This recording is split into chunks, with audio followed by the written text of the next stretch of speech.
हॉ नाक वाला ड्रैगन माँ ने अपना मुंह खोला और लहसुन की गंध वाला चारा बाहर निकला। घोंसले में मौजूद बच्चे तुरंत ही छीना झपट्टी में लग गए। आखिरकार वे 2 दिन और आधा दिन से भूखे थे और उनमें सबसे छोटा पैची आकार में बहुत छोटा था, चारे तक पहुंच ही नहीं सकता था और अगर किसी तरह आगे पहुंच भी जाता तो भी अपने से बड़े भाई बहनों से नहीं जीत सकता था। मजबूरी में पैची को केवल चुपके से घोंसले से बाहर रेंगना पड़ा, बाहर बिखरे हुए बचे खुचे खाने की तलाश में। लेकिन इससे पहले कि वह कुछ खा पाता, एक शांग चिलोंग पहले ही चुपके से उसके पीछे आ गया था और छोटे पैची को एक ही बार में पकड़ लिया। इसके तुरंत बाद शांग चिलोंग तेजी से पीछे की ओर भागा। अपनी फुर्तीली गति पर निर्भर करते हुए अन्य हॉबीलोंग ने इस दृश्य को बिल्कुल भी नहीं देखा। जैसे ही शांग चिलोंग जंगल तक पहुंच जाएगा, वह अपने शिकार का आनंद ले सकेगा। लेकिन इसी महत्वपूर्ण क्षण में पैची के पिता सफलतापूर्वक वहां पहुंच गए। ये 160 टन से अधिक वजन वाला विशाल जानवर था और पूरे मोटी नाक वाले ड्रैगन समूह का सबसे मजबूत नेता भी था।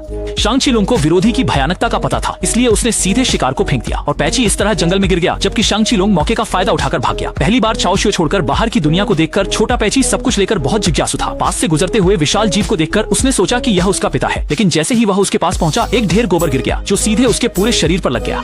जब वह दूर तक चला गया, तब उसे पता चला कि यह उसका पिता या उसकी प्रजाति का नहीं है, बल्कि एक विशाल एडमोंटन एंकिलोसोरस है। इस डरावने आकार ने पैची को तुरंत भागने पर मजबूर कर दिया, लेकिन वह ज्यादा दूर नहीं गया था कि उसने कुछ खा रहे टार्बोसोरस को देखा। पैची के आने से छोटा शिकार चुपके से भाग निकला, इसलिए टार्बोसोरस ने पैची को नया लक्ष्य बना लिया। हालांकि आकार में ज्यादा अंतर नहीं था, लेकिन युवा पैची शिकारी का मुकाबला नहीं कर सकता था।